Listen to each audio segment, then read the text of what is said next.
G Tamil news நேயர்களுக்கு வணக்கம். விவாதமனம் நிகழ்ச்சிக்கு உங்களை வரவேற்கிறேன். தேர்தல் களம் மிகவும் பரபரப்பாகவே இருந்தது. மூன்றாவது முறையாக மீண்டும் மோடி அவர்கள் பிரதமராகி இருக்கிறார். தற்போது மாநில கட்சிகளுக்குள்ளே சில சலசலப்பு ஏற்பட்டிருக்கிறதா என்ற கேள்வி எழுந்திருக்கிறது. அரசியல் தலைவர்கள், மாநில தலைவர்கள் தங்களுடைய கருத்துக்களை பகிரங்கமாக வெளியே தெரிவிக்கிறார்கள். இது எந்த மாதிரியான சலசலப்பை சட்டமன்ற தேர்தலில் ஏற்படுத்தப் போகிறது என்பது குறித்து தான் நாம் பேச இருக்கிறோம். ஏனென்றால் இந்த அரசியல் களத்தில் ஒவ்வொரு வார்த்தையும் மிகுந்த முக்கியத்துவம் பெறுகிறது. தனிப்பட்ட எண்ணத்தையும் கட்சியினுடைய எண்ணத்தையும் வெளிப்படுத்துகிறது என்றுதான் சொல்ல வேண்டும். அந்த வகையில் இன்றைய விவாதமன்றத்தினுடைய தலைப்பு, அதிமுக கூட்டணியை விரும்புகிறாரா தமிழிசை சவுந்தரராஜன், திமுக கூட்டணியை முறிக்க நினைக்கிறாரா செல்வ பெருந்தகை, இணையப்போவது யார், தனித்து இயங்கப் போவது யார் என்ற தலைப்பில் விருந்தினர்களாக நம்மோடு 4 பேர் இணைகிறார்கள். முதலாவதாக அரங்கத்திலிருந்து அரசியல் விமர்சகர் திரு துரைபாண்டியன் அவர்கள், காங்கிரஸ் கட்சியிலிருந்து செய்தி தொடர்பாளர் விஜயகிருஷ்ணா அவர்கள், அரசியல் விமர்சகர் திருமதி நாச்சியால் சுகந்தி அவர்கள், பாஜகவிலிருந்து புரட்சி கவிதாசன் அவர்கள். விருந்தினர்கள் அனைவருக்கும் வணக்கம். துரைபாண்டியன் சார், இப்போ இந்த அரசியல் நிலவரம் தமிழ்நாட்டில் இப்படி இருக்கு, குறிப்பாக இந்த தலைப்பு ஒட்டின சில விஷயங்களை நீங்கள் கண்டிப்பாக கவனிச்சிருப்பீங்க, உங்களுடைய பார்வை. திருமதி தமிழிசை சவுந்தரராஜனுக்கு ஒரு கோபம் வருவதிலும் இயற்கையாகவே ஒரு விரக்தி வருவதிலும் ஒரு நியாயம் இருக்கிறது. ஏன்னா அவங்க ஒரு மாநில ஆளுநராக இருந்தவர். எம்பி எலெக்ஷனில் நின்று ஜெயித்தோன்னா இந்நேரம் மத்திய மந்திரி ஆகிருப்பார், அதில் ஒன்றும் சந்தேகமே இல்லை. அப்படி ஒரு மத்திய மந்திரி ஆகிறது கெட்டு போச்சேங்கிறனால அவர் அதிமுகவும் பாஜகவும் சேர்ந்திருந்தால் வெற்றி பெற்றிருப்போம் என்று சொல்லுகிறார், அவ்வளோதான். ஆனால் அதுக்காக ஆந்திராவில் சந்திரபாபு நாயுடோட பதவியேற்பு விழாவுக்கு போகிறவங்க அமித்ஷாவுக்கு வணக்கம் வச்சுட்டு போகிறாங்க. அவங்கள கூப்பிட்டு வாயை பொத்துன்னு சொல்கிறதுங்கிறது தான் அமித்ஷாவோட செயல் உண்மையாக கண்டனத்துக்குரியது. அது தவறு. நீங்கள் அவங்க சொன்னதில் சேர்ந்துருந்தான்னா இவங்க சேர மாட்டாங்கிறதுக்கு எந்த உறுதிமொழியும் இல்லை. நல்லா நீங்கள் கவனித்து பாருங்கள். ஓபிஎஸ்ஸுக்கும் எடப்பாடிக்கும் பிரச்சனை ஏற்பட்டது. ஓபிஎஸ் தர்ம யுத்தம் நடத்த போகிறேன்ட்டு போனார். அதுக்கப்புறம் வித்யாசாகர்னு ஒரு கவர்னர் இருந்தார். 2 பேர்த்தையும் அவர் கையை பிடிச்சி கூப்பிட்டு சேர்த்து வச்சார். நல்லா ஞாபகப்படுத்தி பாருங்கள். கையை பிடிச்சி சேர்த்து வச்சார். அதே மாதிரி அவங்க 2 பேரும் கொஞ்ச நாள் சேர்ந்து இருந்தாங்க. இப்போவும் என்ன நடந்துக்கிட்டு இருக்குன்னா, எங்கேயும் மோடி அவர்கள் வந்தார்ல, தமிழ்நாட்டில் இந்தியா கூட்டணியை விமர்சித்து பேசியது போல் அல்லது திராவிட முன்னேற்ற கழக கட்சிகளை விமர்சித்து பேசியது போல் எங்கேயும் அதிமுகவை அவர் விமர்சித்து பேசவே இல்லை. மாறாக அதிமுகவை புகழ்ந்தார், ஜெயலலிதாவை புகழ்ந்தார், எம்ஜிஆரை புகழ்ந்தார். ஆனால் அண்ணாவை இல்லை. நல்லா ஞாபகம் வச்சுங்க. ஜெயலலிதாவை அம்மா என்றெல்லாம் சொல்லி புகழ்ந்து தான் பேசினார். அதனால் அவங்க சொல்கிறது நடக்குமா நடக்காதா அது நம்ம இப்போ சொல்ல முடியாது. ஆனால் எல்லாரும் சிபிஐ அல்லது அமலாக்கத்துறை அல்லது வருமான ரைடுக்கு உள்ளாக்கப்பட்டவர்கள் தான் இருக்காங்க. இப்போ அவங்க 3 பேரும் உங்களோட சேர்ந்தா அதை பொறுத்து தான் கூட்டணியும் மாறும். நான் விளையாட்டுக்கெலாம் சொல்ல, உண்மை அதுதான். இன்னைக்கு டிடிவி தினகரன் மேலே எல்லா ரைடுமே இருக்குது. அதே மாதிரி பல்வேறு கட்சி தலைவர்கள் மீதும் பல்வேறு விதமான வழக்குகள் இருக்காரு. அப்போது இதை ஓப்பனாக அண்ணாமலை சொன்னார். என்ன சொல்கிறாங்கன்னா, பத்திரிகையாளர்லாம் நிரம்பி இருக்கிறாங்க. ஆமாம், இவங்க மேலையெல்லாம் ரைடு இருக்குல்ல, பார்த்துக்கலான்ட்டு உள்ளே போகிறார். பத்திரிகையாளருக்கு முன்னாடியே சொல்கிறார். அப்போ இப்படி பயங்காட்டுவது ஒரு பக்கம் நடந்து கொண்டு இருக்கிறது. ஒருவேளை பல பேர் கட்சி மாதிரியே போயிருக்காங்க. இன்றைக்கி பார்த்தீங்கன்னா 441 இடத்துல பாஜக தேர்தலில் நின்றுருக்கு. அதில் 110 பேர் கட்சி மாதிரி வந்தவங்க தான். பல்வேறு கட்சியிலேருந்து வந்தவங்க தான் 110 பேர் தேர்தலே போட்டிட்டாங்க 441 பேரில். அப்போ இதெல்லாம் நடக்கலாமா? நடக்கலாம். ஒருவேளை அதிமுகவும் பாஜக மீண்டும் கூட கூட்டணி வரலாம். ஆனால் அதே நேரத்தில் நம்ம எல்லாருமே என்ன புரிஞ்சுக்கணுன்னா, மாநில கட்சிகள் இல்லாமல், நல்லா ஞாபகம் வச்சுக்கணும், 1977 இஎம்எஸ் நம்பூதிரிபாட் சிபிஎம்முடைய பொதுச்செயலாளராக இருந்தவர். அவர் ஒரு வார்த்தையை சொன்னார். இனிமேல் மாநில கட்சிகள் இல்லாமல் மத்தியிலே எந்த கட்சியும் ஏகபோகமாக ஆட்சி அமைக்க முடியாது என்று சொன்னார். அதுக்கு விதிவிலக்காக பாஜக இருந்தது. மறுபடியும் 240 சீட்டு வாங்கிட்டு மாநில கட்சிகளோட ஆட்சியை பங்கு போடுற ஒரு நிலைமைக்கு தான் போயிருக்கு. இன்றைக்கி பார்த்தீங்கன்னா கிட்டத்தட்ட 27க்கு மேற்பட்ட மாநில கட்சிகள், செல்வாக்குள்ள கட்சிகள் அந்தந்த மாநிலத்தில், மேற்கு வங்காளத்தில் அப்படி பார்த்தீங்கன்னா, ஒரிசாவில் பார்த்தீங்கன்னா, பீகாரில் பார்த்தீங்கன்னா, உத்தரப்பிரதேசம் பார்த்தீங்கன்னா, தமிழ்நாடு, இப்படி பல மாநிலங்கள். அது எல்லா டீட்டெயில்ஸுக்கும் போகல. அங்கே எல்லா இடங்களிலும் மாநில கட்சிகள் செல்வாக்குள்ளதாக இருக்குது. இதில் ராகுல் காந்தியோட வார்த்தையே நம்ம சொல்லி பேசணும்னா ராகுல் காந்தி தெளிவாக ஒரு விஷயத்த சொல்லிட்டார். You will never ever lead Tamil Nadu, govern Tamil Nadu. பாராளுமன்றத்தில் அவர் பேசினது. நீ ஒரு காலத்திலும் நீங்கள் பிஜேபி தமிழ்நாட்டை ஆள முடியாதுன்னு சொன்னார். அதே தான் இப்போ செல்வ பெருந்தகைக்கும் சொல்ல விரும்புகிறேன். செல்வ பெருந்தகை அவர் கட்சி கூட்டத்தில் பேசியிருக்காருங்க. அவர் என்ன பேசியிருக்காருன்னா, திமுகவை காங்கிரஸ் முழுமையாக ஆதரிக்கிறது, ஆனால் தோழமை என்பது வேறு, சார்ந்திருத்தல் என்பது வேறு. எத்தனை நாளைக்கு நாம் இப்படி சார்ந்து இருக்க போகிறோம்? இது எல்லாரும் தான் கட்சியை வளர்க்குறதுக்கு பேசுகிறது தான். இப்போ தமிழிசை பேசுன மாதிரி அவர் ஓப்பனாக எல்லாம் விமர்சனம் பண்ணல. அதிமுக சேர்ந்து ஆசையை சொல்கிறாருன்னு எடுத்துக்கலாமா? இல்லை, அந்த கட்சி அது ஒரு தனிப்பட்ட கட்சி. ஏன் கட்சி தனியாக இருக்குது? அதுக்கு கொள்கை வேற, அதுக்கு சித்தாந்தம் வேற. ஏன் திமுக தலைமை பொறுப்புலேருந்து ஒரு பார்வை முன்வைக்கிறார். பார்வை என்ன பார்வை வைக்கிறாருன்னா, 67க்கு பிறகு தமிழ்நாட்டில் காங்கிரஸ் ஆட்சிக்கு வர முடியாத ஒரு நிலைமையில் இருக்கிறது. அப்போ தான் அவங்க கேடர்கிட்ட உற்சாகப்படுத்த முடியும். அப்போ நாம் ஆட்சிக்கு வரணும்னா நீங்கள் எல்லாரும் வேலை செய்யணும், நாம் யாரையும் சார்ந்து இல்லாமல் இருக்கணும். இதை எல்லா கட்சியும் சொல்கிறாங்க. கம்யூனிஸ்டுகளும் சொல்கிறாங்க, காங்கிரஸும் சொல்கிறாங்க, எல்லா கட்சியும் சொல்ல தான் செய்வாங்க. அதனால் இது ஏதோ காங்கிரஸுக்கும் திமுகவுக்குள்ளேயும் ஏதோ சண்டை இருக்குது, அதெல்லாம் நிழல் யுத்தமும் இல்லை, நிஜ யுத்தமும் இல்லை. சரி, அதனால் அந்த இது அப்படி எடுத்துக்கொள்ள முடியாது. அதே நேரத்தில் தமிழிசை சவுந்தரராஜன் மனம் உடைஞ்சு பேசியிருக்கார். அதை நீங்கள் அப்படி தான் பார்க்கணுமே தவிர அவர் கட்சிக்கு எதிராக பேசினார் என்று சொல்ல முடியாது. ஆனால் அன்னைக்கு தமிழிசை பேசின பல விஷயங்களை ஆர்எஸ்எஸ் தலைமை பேசியிருக்கிறது. இன்றைக்கி இந்தியா டைம்ஸ் ஆஃப் இந்தியாவில் ஏட்டுரை எடுத்து படிச்சிங்கன்னா ஒரு குறிப்பிட்ட தலைவரை ஃபோக்கஸ் பண்ணது. அது கட்சி மாறி வந்தவர்களுக்கு முக்கியத்துவம் கொடுத்து கட்சியிலே இருந்தவனுக்கு சீட்டு கொடுக்காது. இப்படி பல தவறுகளை செய்ததன் விளைவாகத்தான் இன்றைக்கி இப்படி வந்திருக்கு. ஜனநாயகம் என்பது மெஜாரிட்டி வாக்குகளை பெறுவதுதான், அதுக்காக எதிரியாக பார்ப்பது தவறு என்று சொல்லி இன்னைக்கு ஆர்எஸ்எஸ்ஸை அப்படி பேசியிருக்கிறார்கள் என்பதை உங்களோட கவனத்தை கொண்டு வர விரும்புகிறேன். விஜய் கிருஷ்ணா, இந்த பேச்சு செல்வ பெருந்தகையுடைய பேச்சு அப்படி நிழல் யுத்தமும் கிடையாது, நிஜ யுத்தமும் கிடையாதுன்றத சார் சொல்லியிருந்தாங்க. பட் வெளியிலேருந்து பார்க்கும்போது தனியாக பிரிஞ்சு போகிறதுக்கான முயற்சியா இல்லை வேறு எதுவும் தொலைநோக்கு பார்வையோ 2026 அப்படின்ற கேள்வியை எழுப்புறாங்க. ஏன்னா அட் சேம் டைம் இந்த பக்கமும் பாஜகலையும் சில தலைமை பிரச்சனை இருக்கும் அப்படின்ற கேள்வியும் உள்ளது. காங்கிரஸ்குள்ளே இந்த மாதிரி எந்த பிரச்சனையும் இல்லை அப்படின்றத எப்படி உறுதிப்படுத்துறீங்க? இல்லை, ஃபஸ்ட்டு அந்த பொதுக்குழு மீட்டிங்கு, நான் அந்த பொதுக்குழு மீட்டிங்கில் இருந்தேன். அது ரொம்ப ஒரு அழகான டெமோக்ராட்டிக் ஈவெண்ட். அது அந்த பொதுக்குழு மீட்டிங் ஒரு ஜனநாயக நிகழ்வு. நான் அங்கே அந்த மீட்டிங் ஃபுல்லாக இருந்தேன். அது ரொம்ப அழகாக, நீங்கள் இந்த வெளியில் எக்ஸாஜரேட் பண்ணுற மாதிரிலாம் இல்லை, ரொம்ப அழகாக ஒரு ஜனநாயக விதமாக தலைவர்கள் அவர்களோட கருத்துக்களை முன் வச்சாங்க. முன்னாள் தலைவர்கள் மற்றும் எம்பிக்கள் எல்லாம் அவங்கவுங்க கருத்தை முன் வச்சாங்க. எல்லா கட்சியுமே ஒரு வளர்ச்சி பாதைக்கு போகணும், சரிங்களா? தொண்டர்களை உற்சாகப்படுத்தவும் கட்சியை எப்படி வளர்க்கலான்றதை பற்றி அழகாக பேசினாங்க. அதில் நீங்கள் இந்த வெளியில் ஊடகங்கள் பேசுகிற அளவுக்கு பிரச்சனை எதுவுமே கிடையாது. எங்கள் தலைவர் ரொம்ப ரொம்ப கிளியராக சொல்லியிருக்காரு, தோழமை என்பது வேறு, கட்சி என்பது வேறு. கட்சியை பலப்படுத்தணும். எல்லா கட்சியும் அவங்க கட்சியை பலப்படுத்த வேண்டியது ஒரு ரொம்ப அவங்களுக்கு ஒரு மேண்டட்ரி, அது அவங்களோட கடமை, அடிப்படை கடமை அது, சரிங்களா? இதில் இந்த கூட்டணிக்குள்ள பிரச்சனையானலாம் கேட்டால் அதெல்லாம் கிடையவே கிடையாது. ரொம்ப தோழமையோடு இருக்குது கூட்டணி. இந்த கூட்டணி ஜனநாயகத்தை காப்பாற்றணும், அரசியலமைப்பு சட்டத்தை மீட்டெடுக்கணும்னு இந்த கூட்டணி இன்றில் பல விமர்சனங்களை கடந்து இந்த கூட்டணியின் மீது இன்னைக்கு நேற்று விமர்சனம் வைக்கல.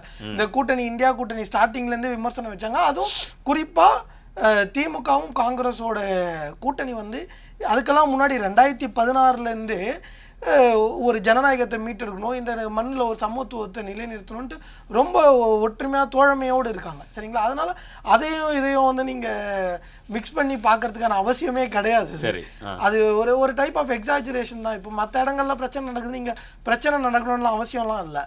தலைவர்கள் அவர்களோட கருத்துக்களை முன் வச்சுருக்காங்க. இது எல்லாருக்குமே ஒரு ஜனநாயக பூர்வமாக, அதுவும் தலைவர் தொண்டர்கள் அவங்க கருத்தை சொல்லுங்கள், நம்ம தொண்டர்கள் கருத்தை கேட்குறாங்க. எத்தனை கட்சிகளில் இந்த மாதிரி ஒரு ஜனநாயக நிகழ்வு நடக்கும்னே நம்மளுக்கு தெரியாது.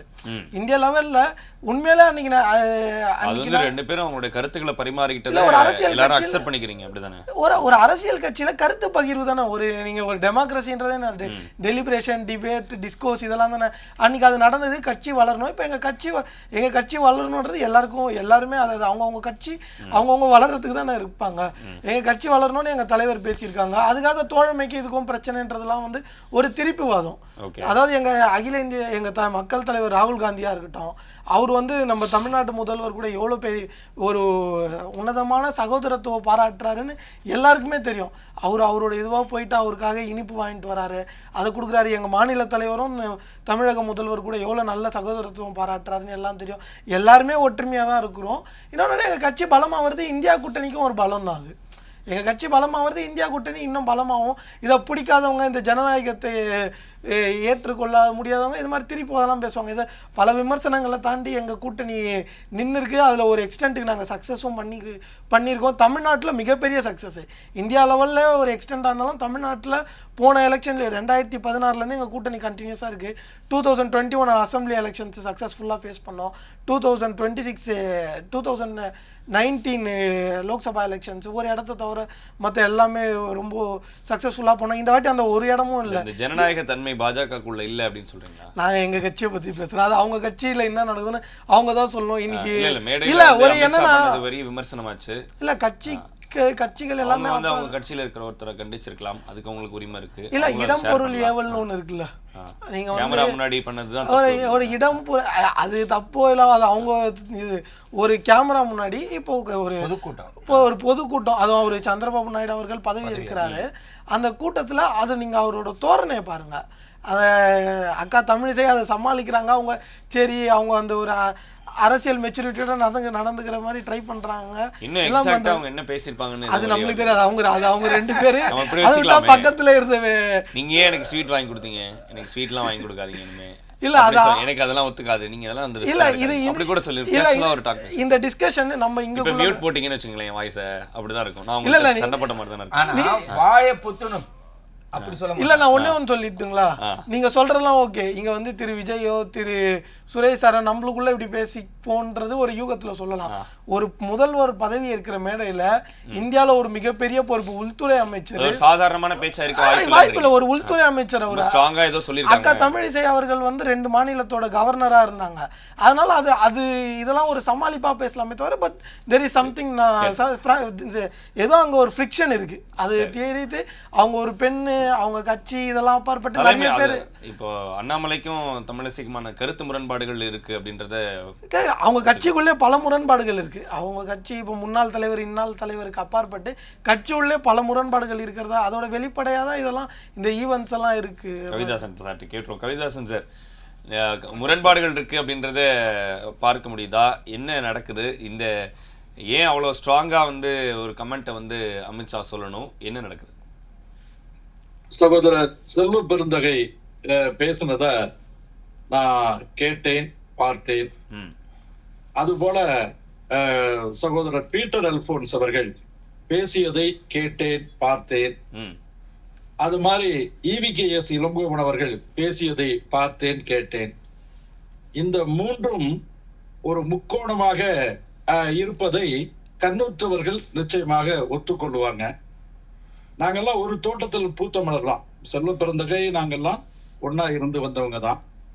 அதனால தனிப்பட்ட முறையில அதாவது இந்த நேரத்துல செல்வ பெருந்தகை ப்ரீபோல் அலைன்ஸ்ல பேச வேண்டிய பேச்ச போஸ்ட்போல் அலைன்ஸ்ல பேசுகிற பேச்சா அப்படிங்கிறது மாதிரி இது ஒரு கான்ட்ரவர்சியில தான் இருக்கு.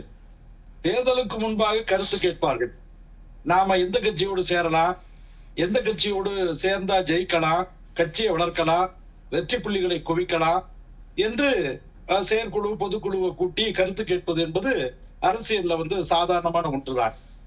ஆனால் 25 MLAக்கள் கொடுத்த திமுகவை, 9 MPக்கள் கொடுத்த திமுகவை, இந்தியாவுல ராகுல வந்து யாருமே பிரதமர் வேட்பாளராக ஏற்றுக்கொள்ளாத நேரத்துல தொடர்ந்து ராகுலை பிரதமராக ஏற்றுக்கொண்டு வேலை செய்யக்கூடிய ஒரு உண்மையான நம்பிக்கைக்கு சொந்தக்காரராக இருக்கக்கூடிய திராவிட முன்னேற்ற கழகத்தினுடைய தலைவர் மரியாதைக்குரிய MK ஸ்டாலின் அவர்களை வந்து கொஞ்சம் கூட நன்றி விசுவாசம் எதுவுமே இல்லாம இல்ல ரொம்ப தப்பு சார். இல்ல தீர்மானமே இருக்கு. நீங்க இல்ல சார், இது இல்ல நான் ஒரு கிளாரிஃபிகேஷன் மட்டும், நான் குறுக்கிடல, கிளாரிஃபிகேஷன் மட்டும். எங்கள தீர்மானமே இருக்கு. எல்லா தலைவர்களும் சரி, எங்க மாநில தலைவர் எல்லா தலைவர்களுமே பேசுறீங்க. நீங்க பேசுறீங்க, நீங்க பிறகு பேசுங்க. சொல்லுங்க சார் கவிதாசன். ஏதாவது அடிஷன்ஸ் டெசிஷன் இருந்ததுன்னா பேசுங்க, யார் வேணாங்கிறா? பேசும்பொழுது குறுக்க பேசாதீங்க. இல்ல சார், நீங்க இல்லாத சொல்லும் போது நான் குறுக்கிட இல்ல வேண்டியது இல்ல என் கடமை அவர் சார். முடிச்சிட்டோம், அவர்கிட்ட கேட்போம். சொல்லுங்க சார். அதனால தமிழீழத்துல ராஜபக்சே, காங்கிரஸ், திமுக 3 பேர் கூட்டணியினால லட்சக்கணக்கான தமிழர்கள் கொத்து கொத்தாக கொல்லப்பட்ட பிறகு அப்ப கூட அந்த கூட்டணி உடையல, அப்ப கூட திமுக கூட்டணி உடையல. அதற்கு பிறகு 2G ஸ்பெக்ட்ரம் ஊழல், உலக மகா ஊழல். அந்த 2G அறக்கட்டளை ஊழல்ல முன்னாள் மத்திய அமைச்சர் ஆவண்ணா ராஜா அவர்கள், அதை தாண்டி அறிவாலயத்தினுடைய செல்லப்பிள்ளை அல்லது கோபாலபுரத்து சிஐடி நகருடைய செல்லப்பிள்ளை சகோதரி கனிமொழி மீது வழக்கு பாய்ந்தது. அவங்க நினைச்சே பார்க்க முடியாத அளவுக்கு திகார் ஜெயிலுக்கு போனாங்க. அதை விட எல்லாம் முக்கியமா தலைவருடைய துணைவியார் மனைவி தயாளு அம்மாள் மீதும் வழக்கு பாய்ந்தது. ஆக 2G அறக்கட்டளை ஊழல்ல காங்கிரஸ் ஆட்சியில் நடந்த மிகப்பெரிய ஊழல். அதுல காங்கிரஸ் ஆட்சியில மன்மோகன் சிங் அரசாங்கத்துக்கு அதுல முழுக்க முழுக்க பார்ட் அண்ட் பார்சல் இருக்கிறது. ஆனா அவங்க மட்டும் தாமரையில தண்ணீர் மாதிரி ஒதுங்கிக்கிட்டு எந்த காங்கிரஸ்காரர் மேலையும் வழக்கப்படல. ஆனா திமுக தலைவர் குடும்பத்திலே கை வைத்தாங்க. அதனால திமுக நன்றி கெட்ட கட்சி எது, விசுவாசம் கெட்ட கட்சி எது அப்படின்னா காங்கிரஸ் கட்சி. அதுக்கு உதாரணங்களை வரலாறு நெடுகிலும் நான் சொல்லலாம். காந்தி அவர்கள் இந்தியாவுக்கு சுதந்திரம் கிடைத்த பிறகு காங்கிரஸை கலைத்து விடுங்கள் என்றாங்க மகாத்மா காந்தி. சரி, அப்ப சொன்னாருங்க கேட்கல. அப்ப அதத்தான் இன்னைக்கு அல்போன்ஸ், பீட்டர் அல்போன்ஸ் அழகா சொல்லியிருக்கார். வரலாற்றை நான் நினைவுபடுத்துகிறேன் அப்படின்ட்டு பீட்டர் அல்போன்ஸ் என்ன சொல்றாரு அப்படின்னா, அதாவது காந்தியார் அவர்களை பற்றி அந்த சம்பவத்தை குறித்து பேசும் பொழுது மற்றவங்க எல்லாம் சவுண்ட் விடுறாங்க. அதை தாண்டி என்னிடம் அதற்கான ஆவணம் இருக்கிறது அப்படின்னு அழுத்த நிறுத்தமாக காந்தியடிகளை பற்றி, காந்தியடிகள் காங்கிரஸை பற்றி சொன்ன விஷயத்தை, அதாவது சமூக நீதி, சுயமரியாதை காங்கிரஸ் கட்சியில இல்லாம போச்சு. சுதந்திரத்திற்கு பிறகு அங்க காங்கிரஸ் கட்சி இந்தியாவுடைய சுதந்திரத்துக்காக துவங்கப்பட்ட கட்சி அல்ல. ஆரம்பத்துல ஏஓ ஹீமு, ஆர்டி பானர்ஜி போன்ற ஆங்கில ICS அதிகாரிகள் எதற்காக துவங்குகிறார்கள் என்றால் இந்திய மக்களுக்கு சாதாரணமான சிவில் சலுகைகளை பெற்றுத் தருவதற்காக துவங்கப்பட்ட கட்சி தான் காங்கிரஸ் கட்சி. ஆனா கொஞ்சம் கொஞ்சமா அது விடுதலை போராட்ட கட்சியாக எமர்ஜ் ஆனதுக்கு பிறகு பாலகங்காதர திலகர், கோபாலகிருஷ்ண கோகலே, அது மாதிரி காந்தியடிகள் இவங்க எல்லாம் வந்ததுக்கு அப்புறம் சுயராஜ்யம் பிறப்புரிமை கேட்க ஆரம்பிச்சாங்க. அப்ப சுயராஜ்யம் அடைந்த பிறகு காங்கிரஸ் கட்சியுடைய நோக்கம் நிறைவேறி விட்டது, அப்ப வைண்ட் அப் பண்ணிருக்கணும், அதுதான் காந்தி அவர்கள் சொன்னாங்க. ஆனா கட்சியை கலைக்கல. அதற்கு பிறகு இந்தியாவுக்கு விடுதலை வாங்கி கொடுத்தவங்க நாங்க தான் என்று விடுதலைக்கும் தங்களுக்கு கனெக்டிவிட்டியை உருவாக்கி இந்தியாவை ஆள நிலைத்தார்கள், ஆண்டு கொண்டிருக்கிறார்கள். ஆனா அதைத்தான் சொல்லி காமிக்கிறாரு பீட்டர் அல்போன்ஸ். இந்தியா சுதந்திரம் அடைந்ததற்கு பிறகு இங்கே சமூக நீதிக்காகவும் சுயமரியாதைக்காகவும் காங்கிரஸ் கட்சி எத்தனை போராட்டத்தை நடத்தியது. குறிப்பா பெரியார் அவர்கள் கோவில் நுழைவு போராட்டத்தையும் அது மாதிரி தெரு நுழைவு போராட்டத்தையும் தமிழ்நாட்டிலே தீவிரமாக நடத்த வேண்டும் அப்படின்னு காந்தியார் அதை மறுக்கிறார். நீங்கள் கோவில்ல அறிஞர்கள் நுழைய முடியாது, அவர்கள் தனியா கோவில் கட்டி கொடுங்க. குளத்துல தண்ணீர் எடுக்க முடியாது என்றால் தனியா கிணறு வெட்டி கொடுங்க. ஆனா ஜாதி இந்துக்களுடைய தெருக்களிலே நுழைவோம், அவங்க கோயில்ல நுழைவோம், அவங்க கிணத்துல தண்ணி எடுப்போம் அப்படின்னு சொல்லாதீங்க. காந்தியார் சொன்னதாக பீட்டர் அல்போன்ஸ் பதிவு செய்யறார். இதை விட கொடுமை என்னன்னா, EVKS இளங்கோவன் ஒரு படி மேலே ஏறி போய் காங்கிரஸை ஒழிப்பதுதான் என்னுடைய வாழ்நாள் லட்சியம் அப்படின்னு சொல்லிட்டு வெளியில வந்தவர் ஈவே ராமசாமி அவர்கள். அவருடைய பேரை என்ன சொல்றாருன்னா, காங்கிரஸை தமிழ்நாட்டில் வளர்த்தெடுத்த பெரியாரின் பேரன் என்கிற முறையில நான் இதை சொல்லுகிறேன் அப்படின்ட்டு அவர் என்ன சொல்றாருன்னா, யாருங்க, அதாவது இன்னைக்கு 25 MLA 9 MP பெற்றிருக்கிறோம்னா அதுக்கு திமுக தான் காரணம். இல்ல இப்ப அதான் பாயிண்ட். இப்ப திமுக தான் காரணம், மறந்து விட்டு அதுக்காக தன்னோட கட்சி வளரக்கூடாது அப்படின்னு ஒரு தலைவர் யோசிக்க முடியுமா? என்னங்க, இப்ப அதுக்காக தன்னோட கட்சி வளரக்கூடாது அப்படின்னு ஒரு தலைவர் யோசிப்பாங்களா? நம்ம ஏன் சார்ந்து இருக்கணும், நம்ம தனித்து வருவோம், அந்த ஸ்டாண்ட அண்ணாமலை எடுத்தாரா இல்லையா? இல்ல அரசியல் செய்யணுங்க, அதுல மாற்றம். அதிமுக கூட்டணி முடிச்சுக்கிட்டு அண்ணாமலை ஸ்டாண்ட் எடுத்தாரா இல்லையா? அரசியல் பண்றது என்னங்க? அதிமுகவோட கூட்டணி வச்சுக்கிட்டு என்னங்க அது நியாயமா? காங்கிரஸ் இந்த மாதிரியான பழக்க வழக்கத்தினாலதான் மாண்புமிகு துணை ஜனாதிபதி, முன்னாள் துணை ஜனாதிபதி மூத்த தலைவர் வெங்கையா நாயுடு சொல்லுவாரு, A Congress, B Congress, C Congress, D Congress, E Congress அப்படின்னு ஏ டு இசட் காங்கிரஸ் அப்படின்னு சொல்லுவாரு. இந்தியாவுல காங்கிரஸ் உடைஞ்சது மாதிரி உலகத்துல எந்த நாட்டையும் காங்கிரஸ் ஒடிச்சது இல்ல. அதனால நீங்க புரிஞ்சுக்கங்க, அதாவது இந்த காங்கிரஸ் எப்போதுமே நன்றி கெட்டத்தனம், விசுவாசம் கெட்டத்தனம், அதனுடைய பிறவி, அதனுடைய வரலாறு அறிந்தவர்கள் அறிந்து கொள்வார்கள். அதுதான் நடந்தது சார். மற்றபடி காங்கிரஸ்ல இந்து மகாசபைக்காரங்களும் இருந்தாங்க, அவங்களும் பிரிஞ்சு போனாங்க சார். இதுக்கு சேர்த்து சொல்லுங்க, காங்கிரஸ்ல இந்து மகாசபையை சேர்ந்தவரும் இருந்தார்கள், அவர்களும் பிரிந்து போனார்கள். சார் நான் பேசி முடிச்சிருக்கேன். ஆந்திர பிரதேசத்துல மரியாதைக்குரிய சந்திரபாபு நாயுடு அவர்கள் பதவியேற்கிற விழா மேடையில மரியாதைக்குரிய தமிழிசை அம்மா அவர்கள் எல்லாரையும் வணக்கம் வச்சுட்டு போறாங்க. அப்படி வணக்கம் வச்சுட்டு போகும்போது முதல்ல வணக்கம் வைக்கிறார் அமித்ஷா. நீங்க ரீவை பண்ணி கூட பாருங்க, சில பேர் பல பேர் வணக்கமே வைக்கல அப்படிங்கிறார். அந்த அம்மா நுழைஞ்ச உடனே முதல்ல அமித்ஷாஜியை வணக்கம் வைக்கிறாங்க. அதுக்கப்புறம் தான் வெங்கையா நாயுடு திரும்புறாரு, அவங்களுக்கு வணக்கம் வைக்கிறாங்க. கடந்து நட்டாவுக்கு வணக்கம் வைக்கிறாங்க. வணக்கம் வச்சுட்டு அவங்க போறாங்க, போறவங்கள கூப்பிட்டு இவர் பேசுறாரு. அங்க கவனிங்க, ஓடிட்டு பாருங்க. அதாங்க அவர்களை கூப்பிட்டு சைகை மொழியில அவங்க பேசிக்கிறத நம்ம பாக்குறோம். அங்கனக்குள்ள அவங்க தமிழிசை அம்மையாரும் மாண்புமிகு மத்திய அமைச்சர் அமித்ஷா அவர்களும் என்ன பேசிக் கொண்டார்கள் என்பதை அவர்கள் 2 பேரை தவிர வேற யாருக்குமே தெரியாது. பக்கத்துல வந்து வெங்கையா நாயுடுக்கு கூட புரிஞ்சுதா என்னன்னு தெரியாது, பின்னாடி இருக்கிற சிராஜ் பஸ்வானுக்கு புரிஞ்சுதா என்னன்னு தெரியாது, அருகாமையில இருக்கிற நட்டா அவர்களுக்கு புரிஞ்சுதா என்னன்னு தெரியாது. ஆனா அந்த கூட்டத்துல ஒரு 500-1000 மீட்டருக்கு அங்கிட்டு இருக்கிற நீங்க எல்லாம் புரிஞ்சது மாதிரி தெரிஞ்சது மாதிரி அதுக்கு கதை வசனம் எழுதிக்கிட்டு இருக்கீங்க. இதுதான் கொடுமைங்க. இப்போ காங்கிரஸ் பத்தி உங்களுடைய விமர்சனத்தை நீங்க முன் வச்சீங்க, அது மாதிரி அவங்க வந்து பாஜக பத்தின விமர்சனத்தை முன் வைக்கிறாங்க. அவங்களுடைய தலைவர்கள் வந்து எப்படி ஹேண்டில் பண்றாங்க அப்படின்னு நான் விசாரிச்சதை குசல விசாரிச்சது. அதிமுகவோட கூட்டணியில இருக்கும், கூட்டணியில இருந்தா 35 சீட் ஜெயிச்சிருக்கலாம். அந்த விஷயத்துல நீங்க கவனமா இருக்கணும். அதிமுக கூட்டணியை விரும்புறாங்களா? அதிமுக கூட்டணியை விரும்புறாங்களா? ஒரு சீட்டு கூட ஜெயிக்காம போயாச்சு. கவிதாசன் சார், ஒரு உலக செய்தியா விவாதிச்சுக்கிட்டு இருக்கீங்க சரி. இல்ல அது ஒரு சாதாரண விஷயமா தெரியல, ஒரு மேடையில நடந்த விஷயம். மொத்த மீடியா அந்த இடத்துல இருக்கிறாங்க. அவரு அமித்ஷாவுக்கு தெரியாத எது கிடையாது, மொத்த மீடியா அவங்க இருக்கிறாங்க, அவ்வளவு கேமராவும் அவங்க மேல இருக்கு. ஆனாலும் இந்த மாதிரி ஒரு விஷயத்தை வந்து செஞ்சிருக்கலாமா அப்படின்றது ஒரு பெரிய கேள்விதான் அந்த இடத்துல. தமிழ்நாட்டுல வந்து பாஜக கூட கூட்டணி இருந்திருக்கணும். அங்க பாருங்க சார், இப்படி கையை காட்டுறாரு. அவங்க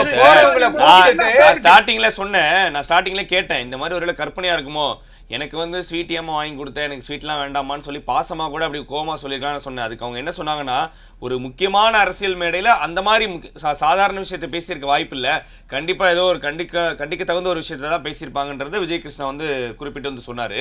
தமிழ்நாட்டில் வந்து அதிமுகவும் பாஜகவும் கூட்டணியில் இருந்திருந்தா திமுகவுக்கு ஒரு டஃப்பான இடத்த வந்து கிரியேட் பண்ணியிருக்கலான்றது தேர்தலுக்கு பிந்தைய பார்வையா இருக்கு. இதுக்கு என்ன பதில்? அதுதான் அவங்க எதிர்பார்க்கிறாங்களா? தமிழிசை சவுந்தரராஜன் எதிர்பார்க்கிறாங்களான்னு கேக்குறாங்க.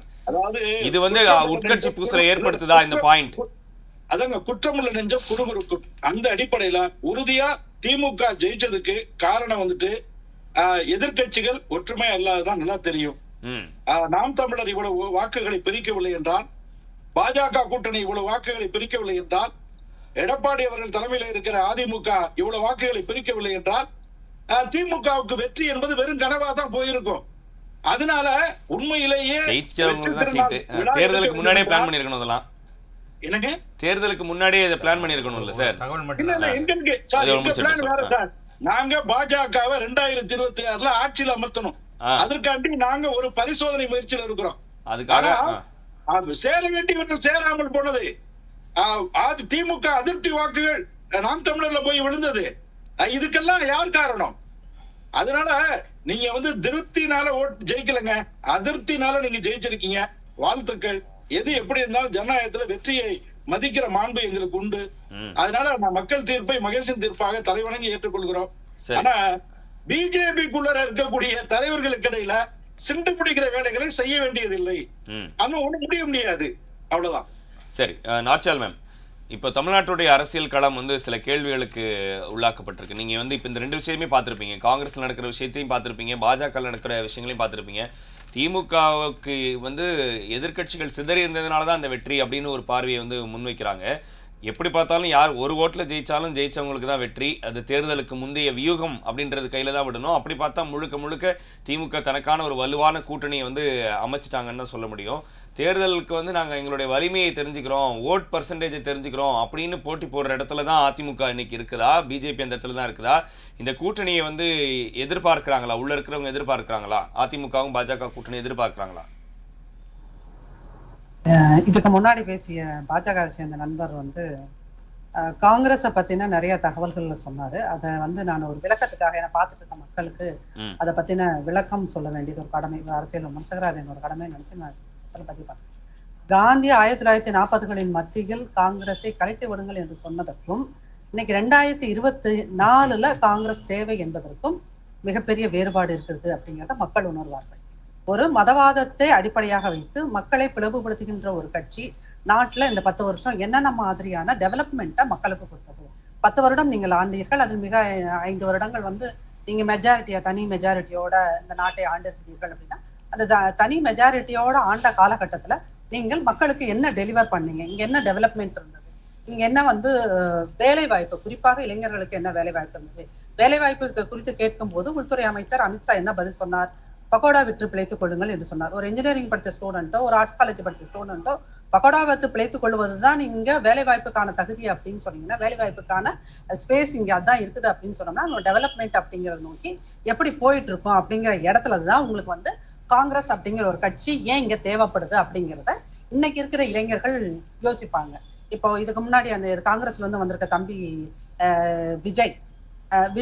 விஜயோட தலைமுறைக்கு காங்கிரஸ் ஏன் தேவைப்படுது, பீட்டர் அல்போன்ஸுக்கோ இல்லது EVKS இளங்கோவனுக்கோ காங்கிரஸ் ஏன் தேவைப்படுது அப்படின்னா, காங்கிரஸ் வந்து நல்லா எப்படி இது ஒரு கனிகள் நிறைந்த மரத்தை கொண்டிருந்த காலகட்டத்தில் அதில் அந்த கனிகளை புசித்தவர்களாக இருக்கிறவர்கள் EVKS இளங்கோவனும் பீட்டர் அல்போன்ஸாரும்.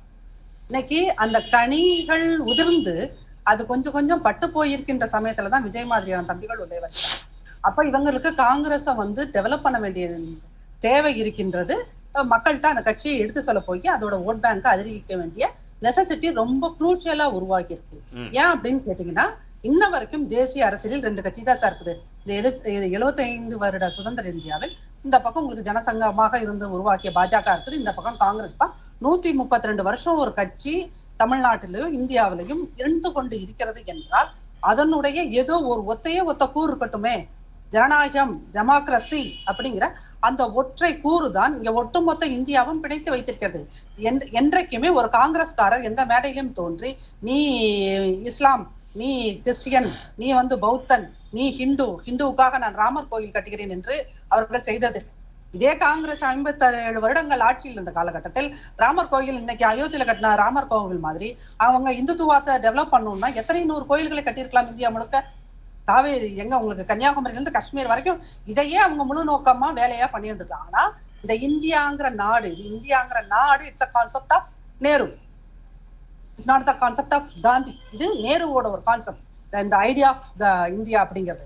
அப்ப இந்தியாங்கிற ஒரு நாட்டை உருவாக்கி அதை அரசியலமைப்பு சட்டத்தை வச்சு இன்ன வரைக்கும் டெமோக்ரஸி ஜனநாயகம் கட்டு காப்பாத்திட்டு இருக்கின்ற காங்கிரஸ் மேல ஒரு தமிழச்சியா எனக்கு வந்து அதன் மேல எனக்கு பல்வேறு விமர்சனங்கள் இருக்குது. ஆனா ஒரு தேசிய கட்சியா ஏன் இங்க காங்கிரஸ் வேணும் அப்படிங்கிறதுக்கு ஒரு ஆர்டினரி சிட்டிசனா சொல்றதுக்கு என்கிட்ட ஏன் காங்கிரஸ் வேணும்னு சொல்றதுக்கு என்கிட்ட 10 ரீசன் இருக்கு சார். ஒரு பெண்ணாக எனக்கு வந்து பாதுகாப்பான சட்டங்களை கொடுப்பது காங்கிரஸ், சரிங்களா. 2வது இப்ப மணிப்பூர் மாதிரியான அவலங்கள் நேரும்போது அதற்கு பதில் சொல்லாத பிரதமராக இருப்பவரை நான் எப்படி நம்புறது? எந்த விதத்தில் நான் அவரை நான் பார்லிமெண்ட்டுக்கு கூட்டிட்டு பேசுறதுக்கு எதிர்கட்சிகள் அத்துணை போராட்டம் நடத்திய பிறகு அந்த மணிப்பூர் சம்பவங்கள் நடந்த 5-6 நாள் ஆயிட்டு வர்றாரு அப்படின்னா அவர் ஒரு ரெஸ்பான்சிபிளான பிரைம் மினிஸ்டரா அப்படின்னு எல்லா பெண்களுமே இங்க யோசிப்பாங்க. ஏன் இன்னைக்கு யூபியில நீங்க உங்க கிரவுண்டை விட்டீங்க அப்படின்னு சொன்னா it's all because of these reasons only. இந்த காரணங்களால் தான் நீங்கள் உங்களோட கிரவுண்டை நீங்க விட்டுருக்கீங்க அப்படின்னு அர்த்தம். இன்னைக்குமே அங்க நீங்க நமக்கு பெரிய அளவுக்கு கை கொடுக்க போறது ஊபியும் அண்ட் ராஜஸ்தான் 2 மாநிலங்களை தான் பெருசா நம்பினீங்க. அந்த பெரிதாக பாஜக நம்பிய மாநிலங்களை தான் இன்னைக்கு கைவிட்டு போயிட்டது. 2வது நான் இங்க விஷயத்துக்கு வரேன். பாஜகவோட அதிமுக இருந்திருந்தா உங்களுக்கு சேர்ந்து இருந்திருந்தால் ஓட் பேங்க் இன்க்ரீஸ் ஆயிருக்கும். அதன் மூலமாக 10 சீட் ஜெயிச்சிருக்கலாம், 15 சீட் ஜெயிச்சிருக்கலாம், 25 சீட் ஜெயிச்சிருக்கலாம். ஓகே, இதெல்லாமே தேர்தல் அரசியல். இது 1+1 இதெல்லாமே தேர்தல் என்ன கணக்கீடுகள். உங்களுக்கு இப்படி போயிருந்தா இப்படி வந்திருக்கலாமே, இந்த பகுதியில போயிருந்தா இப்படி வந்திருக்கலாமே, அந்த பகுதியில வந்திருக்கலாமே. இப்ப காங்கிரஸுக்கும் பாஜகவுக்கும் என்ன டிஃபரன்ஸ்? ஏன் இவங்க 2 பேருமே திமுகவையும் சார்ந்து இருக்கிறார்கள் அப்படின்னா, காங்கிரஸ் லாஸ்ட் 30 இயர்ஸ் இவங்க சரியான தலைமையை உருவாக்கவே இல்லைங்க. லீடர்ஸ்னு யாருமே வரல. ஒரு கட்சிக்கு தலைமையாக இருப்பவர் என்பவர் வேறு. காங்கிரஸ் உருவாக்கிய தலைவர்கள், மக்கள் தலைவர்கள் அப்படின்னா ஐயா இளையபெருமாளுக்கு அப்புறம் இங்க யாருமே காங்கிரஸ்ல தலைவர்களாக உருவாக்கல. இல்ல உருவாகிறத நேஷனல் தலைமை விரும்பாம கூட இருந்திருக்கலாம். அதனால் கூட அவர்களுடைய இழப்புக்கு மிக முக்கிய காரணம் அப்படிங்கிறத இது ஒரு அனாலிட்டிக்கல் பாயிண்ட் ஆஃப் வியூல நான் இதை சொல்றேன். இங்க பாஜகல நீங்க 20 வருஷமா பாஜகல RSS இந்த தமிழ்நாட்டுக்குள்ள பல்வேறு வகைகள்ல வேலை பார்த்துக்கிட்டே தான் இருக்குது 20-25 வருஷமா. ஆனா இன்ன வரைக்கும் இவர் தான் இந்த தமிழ் மண்ணிலிருந்து வந்திருக்காரு, இந்த தமிழ்நாட்டோட பாஜக தலைவர் இவர் அப்படின்னு நீங்க யாரையுமே சொல்ல முடியாது. தமிழிசை அம்மாவை நீங்க லீடர்னு சொல்லுவீங்களா? இல்ல இன்னைக்கு நீங்க நேற்று 3 வருஷம் தான் ஒரு IPS இருந்துட்டு நீங்க வந்தவரை நீங்க ஒரு தலைவர்னு நீங்க எடுத்துக்க முடியுமா? அவர் மாநில அந்த அமைப்போட தலைவர், அவ்வளவுதான். பட் அவர் மக்கள் தலைவரானா டெஃபினெட்லி நாட். அப்படிங்கும்போது நீங்க இவர்கள் சொல்கின்ற கணக்கீடுகள் இருக்குல்ல, அவங்களோட சுயலாபத்துல இருந்து சொல்றாங்க. இது சேர்ந்திருந்தா நான் MP இருந்திருக்கலாம், நான் ஒரு மத்திய அமைச்சரா இருந்திருக்கலாம் அப்படிங்கிற இடத்துல இருந்து சொல்றாங்க. பட் அதிமுகவின் நிலைப்பாடு என்னவா இருக்குது? எந்த தேசிய கட்சிகளோடும் அதை திரும்ப எலெக்ஷன் ரிசல்ட் எல்லோரும் தோல்விக்கு நீங்கள் தான் காரணம் அப்படின்னு EPS அவர்களை நோக்கி கைகளை நீட்டிய போதும் அவர் என்ன சொல்றாரு? நாங்கள் ஒரு காலத்திலும் இனிமேல் பாஜகவுடன் கூட்டணி வைத்துக் கொள்வதில் உடன்பாடு இல்லை என்றுதான் சொல்கிறார்கள். ஏன் அப்படின்னீங்கன்னா 2019 வச்சதுக்கான பயன்களை நாங்க அனுபவிச்சிட்டோம். அப்ப இருந்த சிறுபான்மையினர் ஓட்டு அதிமுகவுக்கு நிலையாக கிடைக்கக்கூடிய சிறுபான்மைய ஓட்டனும் பட்டியலான மக்களோட ஓட்டும் கிடைக்கல அப்படின்னு அனாலிஸ்ட் சொன்னதுக்கு அப்புறம் அவர்கள் திரும்ப எப்படி உண்மை உறைந்ததுக்கு அப்புறம் அவங்க அதை உணர்ந்து கொண்டதுக்கு பிறகு எப்படி அவர்கள் அதை திரும்பவும் பாஜகவோட சேருவாங்க? சரி, பாஜகல இவங்க டெவலப் பண்ணியிருக்க லீடர்ஸ், இந்த சோ கால்டு லீடர்ஸ்ன்னு இவங்க உருவாக்கி வைத்திருக்க இந்த தலைவர்கள் யாரு கூட எந்த ஹியூமன் ஈவன் நீங்க உங்களோட உங்க கட்சிக்குள்ளேயே உங்களுக்கு 1008 முரண்பாடுகள், உங்க கட்சிக்குள்ள நீங்க ஒருத்தர் காமிச்சு கொடுத்துருக்கீங்க, உங்க கட்சிக்குள்ள இருக்கிறவர்களோட வீடியோஸ், அநாகரிகமான வீடியோஸை நீங்க வெளியிடுறீங்க. அப்படிங்கும்போது உங்க கட்சிக்குள்ளேயே நீங்கள் ஒருங்கிணைப்பாக உங்களுக்குள்ள ஒருத்தர் கோஆர்டினேட்டடா இருக்க தெரியல அப்படிங்கிறது. 2வது, கூட்டணி கட்சி தலைவர்களோட நீங்க எப்படி பேசணுங்கிற பேசிக் டீசன்சி கூட தெரியாதவர் தான் அண்ணாமலை. அவர் அதிமுக என்கின்ற கட்சியை, அதன் தலைவர்களை எப்படியெல்லாம் அவமரியாதையாக பேசியிருக்கிறார். அப்போ உங்களுக்கு உங்களை நாவை காப்பாற்றிக் கொள்ள திறமை இல்லாத ஒருத்தரை எப்படி மக்கள் தலைவர்கள் என்று அழைப்பார்கள்? நீங்கள் இப்பவும் திரும்பவும் சொல்கிறேன், நீங்கள் ஒரு பாஜக, தமிழ்நாட்டு பாஜகவோட தலைவராக இருப்பவர் நாட்டுக்கே, அதாவது அந்த ஒரு மக்களுக்கான தலைவராக ஒருபோதும் மாற முடியாது. ஏன்னா நீங்க அந்த லீடர்ஷிப் குவாலிட்டி அப்படிங்கிறது நீங்க மக்கள்கிட்ட என்ன டெலிவர் பண்றீங்க அப்படிங்கிறது. அண்ணாமலை என்பவர் ஒரு பத்திரிகையாளரை எப்படி டீல் பண்றாங்க, பத்திரிகை மீட்டிங்ல அவர் எப்படி பேசுறாரு, ஆர்டிபிஷியலான அந்த உடல் மொழி, ஓகே, அதை கூட பத்திரிகையாளர்கள் நீங்க எல்லாம் சகித்துக் கொள்ள ஆரம்பித்து விட்டீர்கள் இந்த 3 வருஷம். அப்போ எந்த குவாலிட்டிஸுமே இல்லாதவர்களை இந்த பக்கம் ஒரு பக்கம் லீடர்னு இம்போஸ் பண்றாங்க, இந்த பக்கம் காங்கிரஸ்ல லீடர்னு ஒருத்தர் இந்த 30 வருஷமா உருவாகவே இல்லை. அப்படிங்கும்போது இந்த 2 தேசிய கட்சிகளும் இங்க இருக்கின்ற மாநில கட்சியை தான் நம்பித்தான் இங்க ஆட்சி செய்யணும். அப்படிங்கும்போது இப்ப நீங்க திமுகவை செல்வ பிறந்தகை எதிர்க்க விரும்புவாரா? 10 சீட் கொடுத்துருக்காங்க சார், MP சீட் கொடுத்துருக்காங்க. 26 அவர் 26 அப்படிங்கும்போது அதுக்கு இன்னமும் உங்களுக்கு வருஷம் இருக்கு, டைம் இருக்கு. அது சூழ்நிலைகள் எப்படி வேணுமானாலும் மாறலாம். நாளைக்கு அந்த பக்கம் இருக்கிற காங்கிரஸ் இந்த பக்கம் வரலாம், அதிமுக சைடு வருவதற்கான எல்லா வாய்ப்புகளுமே இருக்கு. யார் நல்ல லாபிஸ்டோ, யார் நல்ல பேச தெரிஞ்சவர்களோ, யாரு காங்கிரஸை கன்வின்ஸ் பண்ணி செல்வ பிறந்தகை நம்ம எதுவுமே இங்க அரசியல சொல்ல முடியாது சார். 26 வரைக்கும் செல்வ பிறந்தகை தான் அதன் தலைவராக இருப்பாருன்னா நம்ம நிச்சயமாக எதையுமே சொல்ல முடியாது. அப்ப அங்க தலைவர் மாற்றப்பட்டால் அதற்கான கூட்டணி தலைவர்களும் இந்த பக்கம் மாறலாம், எது வேணாலும் இங்க நடக்கலாம். அதனால இன்னைக்கு இது ரொம்ப ஏர்லி ஸ்டேஜ். நீங்க 26 சட்டமன்ற தேர்தலுக்கு நம்ம எல்லாருமே இந்த பக்கம் இருக்கிறவங்க அந்த பக்கம் போவாங்க, அந்த பக்கம் இருக்கிறவங்க இந்த பக்கம் வருவாங்களா அப்படிங்கறத நம்ம யாருமே இன்னைக்கு டிசைட் பண்ண முடியாது அப்படிங்கிறது தான் என்னுடைய கருத்து. ஆனால் எந்த ஒரு டாக் அவர் யோசிக்கிறது பொதுவா அந்த கட்சி இப்ப நீங்க சொல்ற மாதிரி கட்சி வளர்க்க வேண்டிய கட்டாயத்துல இருக்கிறாங்க, அதனால சொல்லியிருக்கிறாங்க அப்படின்னு சொல்றீங்க, கரெக்டா சார்? அவங்க கட்சி, அதாவது செல்வ பெருந்தகை அப்படிங்கிறவர், அவர் என்னை பொறுத்தளவுக்கு அவர் ஒரு பியோர் காங்கிரஸ் மென் கிடையாது. ஓகே, அவர் ஏன்னா பல கட்சிகள்ல அவர் BSPல இருந்திருக்காரு, VCKல இருந்திருக்காரு, பல கட்சிகள்ல இருந்துதான் அவர் காங்கிரஸ்க்கு வந்திருக்காரு. அந்த காங்கிரஸ்ங்கிற ஐடியாலஜிய முற்றும் முழுவதுமாக புரிந்து கொண்ட பீட்டர் அல்போன்ஸ் சாரோ இல்ல நீங்க EVK இளங்கோவன் அவர்களே இல்ல திமுக இருக்கும்போது நம்ம எப்படி சொல்லலாம் அப்படிங்கிற ஒரு கருத்தை அவங்க ஒரு பொது மேடையில் முன்வைக்கிறார்கள் அப்படின்னா they are not at all true congressmen. அவர்கள் ஒருபோதும் ஒரு காங்கிரஸ் இருப்பதற்கு வாய்ப்புகளே இருக்காது. துரைபாண்டியன் சார், நான் ரெண்டு விஷயத்தை சொல்லிடுறேன். இப்பொழுது நடைபெற்று முடிந்த நாடாளுமன்ற தேர்தல் என்பது மோடி என்ற ஒற்றை மனிதர் இந்திய நாட்டின் அரசியல் சட்டத்தை காலாவதியாக்கி விடுவார் அல்லது காணாமல் செய்து விடுவார். எனவே மக்கள் உஷாராக இருக்க வேண்டும். மக்கள் இவர்களுடைய பேச்சை நம்பக்கூடாது. மோடி அவர்களின் கேரண்டி என்பது அம்பானிக்கும் அதானிக்குமான கேரண்டி. மோடி அவர்கள் கேரண்டி என்பது இந்திய நாட்டு இளைஞர்களுக்கு வேலையை வாங்கி கொடுப்பதற்கான கேரண்டி அல்ல என்பதை புரிந்துதான் இன்றைக்கி இந்து பத்திரிகையோட சென்டர் பேஜ் 8 வரையில் படிச்சிங்கனாவே 1977 காங்கிரஸுக்கு ஏற்பட்ட அடியைப் போல 2024 பாஜகவுக்கு ஏற்பட்டிருக்கிறது என்று தெளிவாக சொல்லியிருக்கிறார்.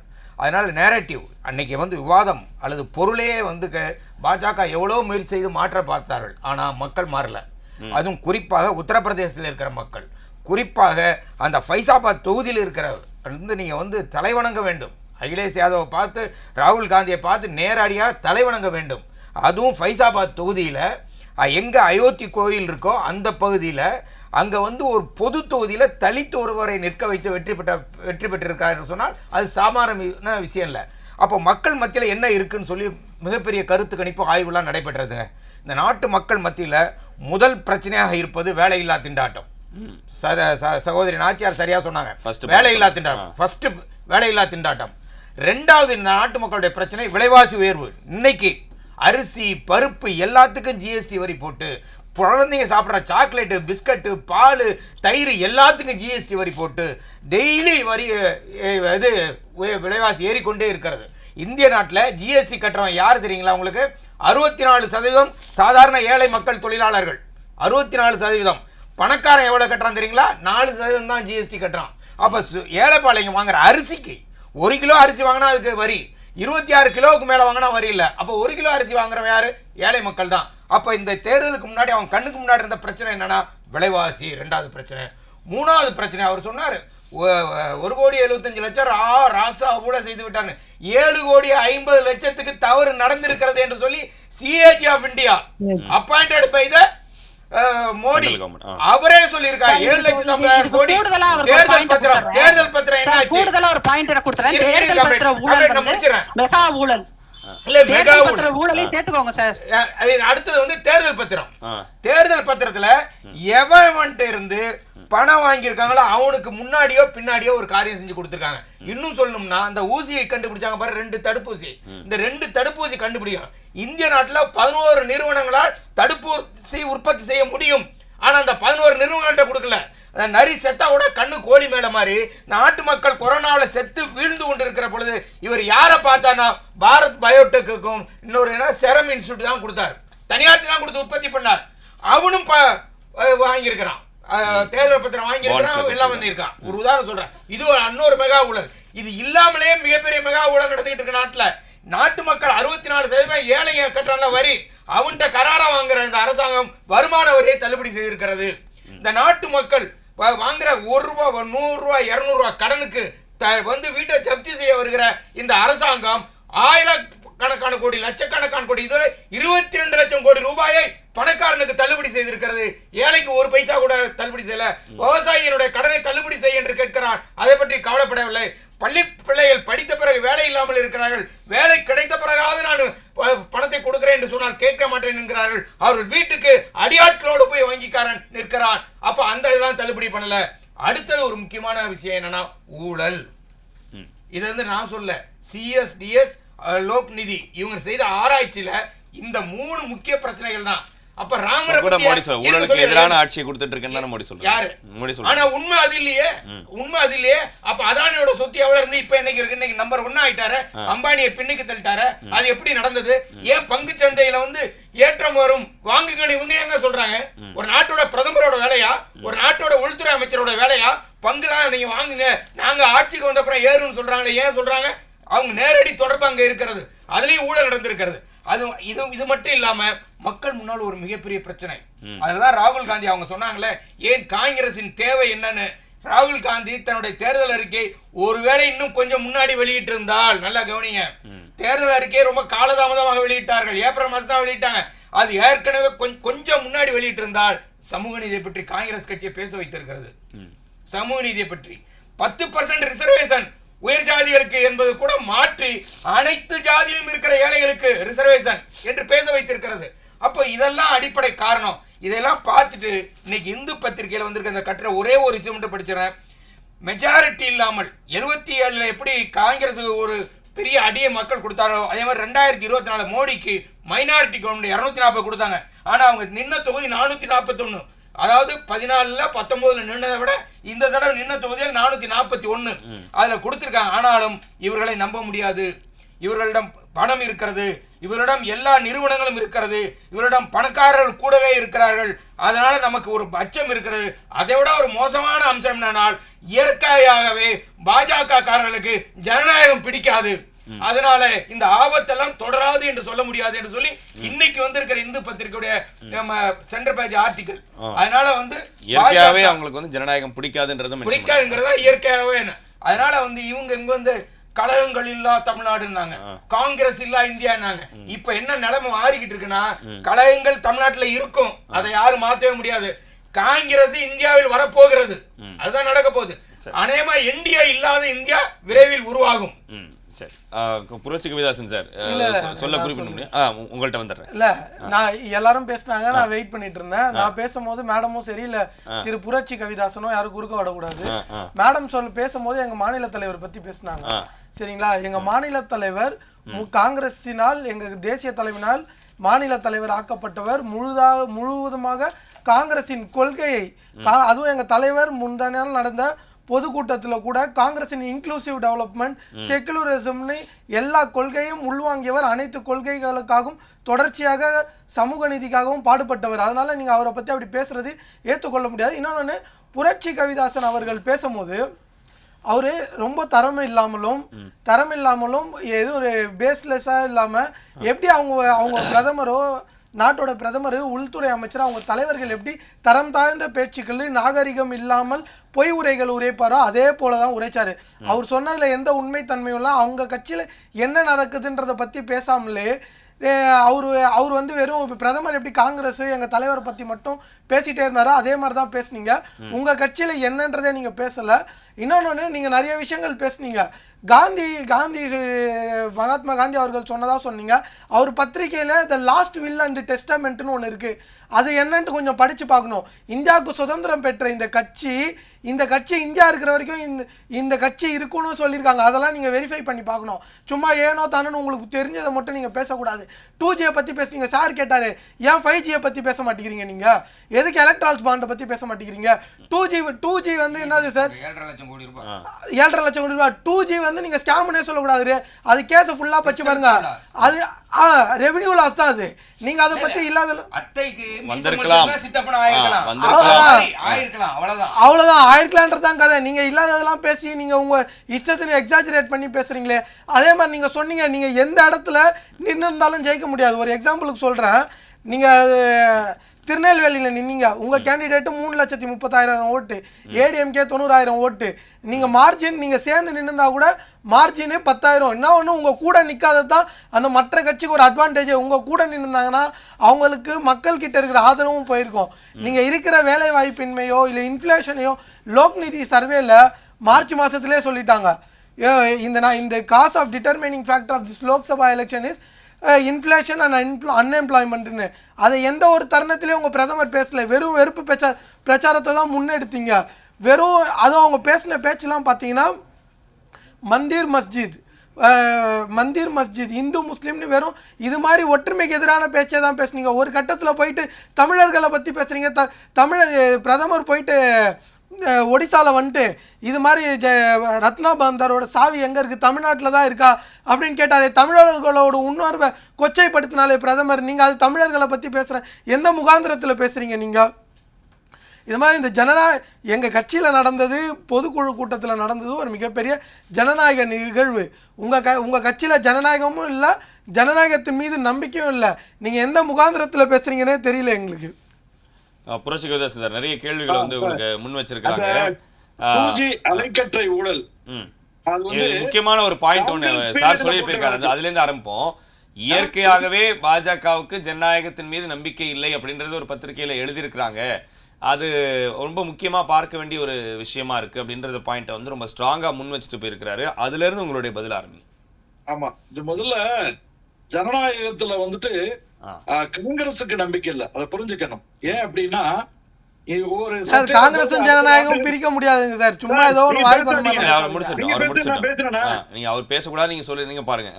நீங்க சொல்லுங்க சொல்லுங்க சார். புரட்சி காங்கிரஸ் கட்சி அதாவது இந்தியா விடுதலை பெற்ற பிறகு ஏறத்தாழ 60 ஆண்டு காலம் அலகாபாத் பவன்ல இருக்கக்கூடிய தலைவர்கள் தான் இந்த நாட்டை ஆண்டு கழித்தார்கள். அதனால காங்கிரஸ் முக்த பாரத் நாங்க சொன்னதே ஒரு குடும்பத்திடமிருந்து காங்கிரஸை அப்புறப்படுத்த வேண்டும், காங்கிரஸ் இல்லாத இந்தியா என்று சொன்னதே அந்த அலகாபாத் பவன்ல இருந்து வந்த அரண்மனை வாசிகள், அந்த இளவரசர்கள், பேரரசர்கள், மகாராணிகள், அவங்க அன்னியில உழைக்கும் மக்கள் கையில அதிகாரம் வரணுங்கிறது மாதிரிதான் நாங்க சொன்னோம். அதனால கழகங்கள் வாரிசு அரசியல வந்து இருக்கிறீங்க அப்படிதானே? ஏன்னா கழகங்கள்லயும் அந்த வாரிசு ராஜ்நாத் சிங் பையன் என்ன பண்றாரு? ஏகப்பட்ட பேருக்கு மந்திரி சபையில இடம் கொடுத்திருக்காங்க. பேசலாம். ஏங்க அறிவாலயத்துல ஒரு முறை கலைஞர் அவர்களை பார்த்து பேட்டி கேட்கும் போது தங்களுக்கு பிறகு தளபதி ஸ்டாலின் அவர்கள் தலைவராக அறிவாலயம் ஒண்ணு சங்கரமடம் கிடையாது அப்படின்னு சொன்னாரு. ஆனா சங்கரமடத்துல அந்த மகா பெரியவர் சந்திரசேகர சுவாமிகள் மறைவுக்கு பிறகு ஜெயேந்திரன் வந்து அவருடைய ரத்த உறவு கிடையாது, தகுதி திறமை அடிப்படையில தான் வர முடியும். ஜெயேந்திரன் மறைந்த பிறகு விஜயேந்திரன் வந்து இருக்கிறாரு, அவரும் தகுதி திறமை அடிப்படையில தான் வர முடியும், ரத்த உறவு கிடையாது. அப்ப சங்கரமடம் என்பது அறிவாலயமா அல்லது அறிவாலயம் என்பது சங்கரமடமா என்பதை உங்க போக்குக்கே விட்டுறேன். அது மாதிரி ஜனநாயகத்துல வாரிசு அரசியல்ல வந்து ரொம்ப நாளா பேசிட்டு இருக்கோம். நான் பொதுவா என்னுடைய வாங்க சார் உங்க கட்சியில இருக்க வாரிசு அரசியல் பேசுங்க. என்னுடைய விவாத மன்றத்துல அதை வந்து எப்படி எடுத்துக்கிறோம் அப்படின்னா ஒரே கருத்தை 3 பேர் பேசியிருக்காங்க சார். ஒரே ஒரு சின்ன விளக்கத்தை நான் அவருக்கு கொடுக்கணும்னு நினைக்கிறேன். இல்ல மேம் அது முடிச்சிட்டு அது அப்புறம் அடுத்து உங்கள்ட்ட தான் வரேன் பேசிடலாம். சார் சொல்லுங்க. எலக்டோரல் பாண்ட் ஊழல் அப்படின்னு சொன்னாங்க சார். அதுல ஏதாச்சும் பிரைமா பேசி கேஸ் இருந்ததுன்னா போங்க சுப்ரீம் கோர்ட்டுக்கு போங்க, ஹைகோர்ட்டுக்கு போங்க. அதத்தான் ஒரு 2G ஊழலையும் சொல்லியிருந்தாரு. சுப்ரீம் கோர்ட் எலக்ட்ரல் பாண்ட்ஸ் பத்தி அதெல்லாம் ஃபாலோ பண்ணீங்களான்னு தெரியல. முதல்ல குறுக்கிடுறத நிப்பாட்டுங்க, பேச விடுங்க. எலக்டோரல் பாண்ட்ல நீங்க தான் பணம் வாங்கியிருக்கீங்க. நாங்க மிரட்டி பணம் வாங்கினா நாங்க முன்புறமா ஈடி அனுப்பி கொல்லைப்புறமா கட்சிக்காரங்களை வச்சு நாங்க அந்த மாதிரி பண்ணல. கட்சி வாங்கியிருக்கு, இந்தியாவுல எல்லா கட்சியும் வாங்கியிருக்கு. ஒரு மாநிலத்தில் ஆட்சி செய்யற திமுகவுக்கு 1336 கோடி ரூபாய் பணம் கிடைக்குதுன்னா 28 மாநிலங்கள் ஆட்சி செய்யற பிஜேபிக்கு எவ்வளவு கிடைச்சிருக்கணும் அதெல்லாம் உங்களுக்கு தெரியாது. தாராளமா அதாவது கருப்பு பணத்தை வெள்ளை பணமாகக்கூடிய கள்ளச்சந்தையை ஒழிப்பதற்காகத்தான் எலக்டோரல் பாண்ட் என்கிற இங்க வந்துரும். இந்த டாபிக் நிறைய பேசிட்டோம். தமிழ்நாட்டுக்கு வந்துருங்க. அக்கவுண்ட்டுக்கு கொண்டு வந்தோம். தமிழ்நாட்டுக்கு வந்துருங்க. சுகந்தி மேம் சொல்லியிருந்தாங்க பேசிக் டீசென்சியே தெரியல அண்ணாமலைக்கு அப்படின்னு ஒரு பாயிண்ட் வந்து சுகந்தி மேம் சொல்லியிருந்தாங்க. பேசிக் டீசென்சியே இல்ல, அதிமுகவை டிபெண்ட் பண்ணி தான் பாஜக இருந்துச்சு. இப்போ இந்த பக்கம் சொன்ன மாதிரி காங்கிரஸ் வந்து தனிப்பட்ட முறையில கட்சியை வளர்க்கணும்னு நினைக்கிற மாதிரி தான் பாஜகவும் கட்சியை வளர்க்கணும் அப்படின்னு நினைக்கிறாங்க. அதனாலதான் ரொம்ப ஸ்ட்ராங்கா ஒரு முடிவெடுத்து தனியா வந்து நின்றுருக்காங்க. அப்போ அவங்க அதிமுகவுக்கு பண்ண துரோகம் அப்படின்னு நம்ம எடுத்துக்கணுமா? இப்போ வந்து காங்கிரஸ் வந்து திமுகவுக்கு துரோகம் பண்ணுதுன்னு நீங்க ஒரு பாயிண்ட் வந்து ரொம்ப ட்ரை பண்ணி சொல்ல வந்தீங்க. அதே பாணியில கேட்கிறேன், அண்ணாமலை எடுத்த முடிவு வந்து அதிமுகவுக்கு செய்யற துரோகம் அப்படின்னு எடுத்துக்கணுமா, இல்ல கட்சியை வளர்க்கறதுக்கான முடிவு அப்படின்னு எடுத்துக்கணுமா?